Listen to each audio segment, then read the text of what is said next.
Sur une plateforme spécialement aménagée, l'hélicoptère présidentiel se pose. Ici au complexe industriel de la SNBG, le chef de l'État vient toucher du bois, ou plutôt du doigt, la réalité de la mise en œuvre du processus de transformation des essences dans cette unité. Si vous vous souvenez, au Conseil des ministres de Port-Gentil le 5 mars dernier, le gouvernement de la République, le président de la République, nous avait demandé de mettre en place un business plan, un plan d'affaires pour la future SNBG après la décision d'arrêt des exportations qui a été prise le 5 novembre 2009. Et dans cette perspective, nous avons, il y a un an, le 29 mars, été reçu par M. le Président de la République pour lui présenter le plan de la future SNBG, une SNBG version industrielle. Et après cette validation, nous avons donc commencé à travailler sur ces instructions, bien sûr. L'usine se construit sur 3 modules, adaptés au sciage, au séchage et au déroulage du bois. Érigé sur une structure métallique, le complexe répond aux exigences internationales. C'est un projet qui a reçu le certificat de conformité pour tout ce qui est respect de l'environnement, du ministère de l'Environnement.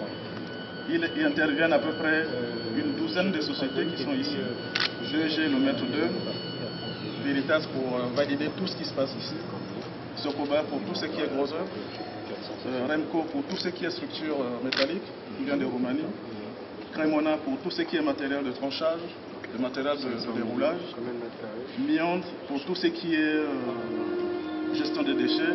La transformation des déchets devrait permettre l'alimentation de la chaudière et la production d'électricité, selon les normes environnementales. 400 emplois directs, donc vous pouvez imaginer tout le reste que cela va générer. Et c'est un complexe qui a une capacité de transformation de 250 000 m3 par an de bois.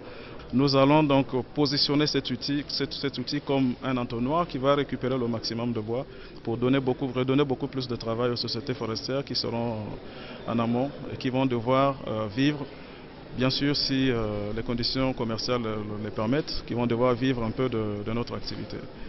Le complexe industriel d'Ovendo constitue bien une bouffée d'oxygène pour l'économie forestière en phase de mutation dans notre pays.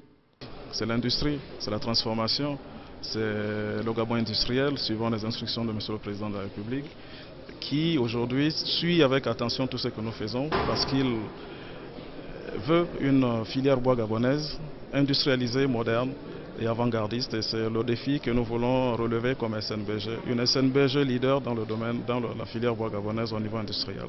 C'est indéniable, la Société nationale des bois du Gabon s'arrime au train de l'émergence à travers cet outil de pointe, le parfait symbole du Gabon vert, du Gabon industriel et du Gabon des services.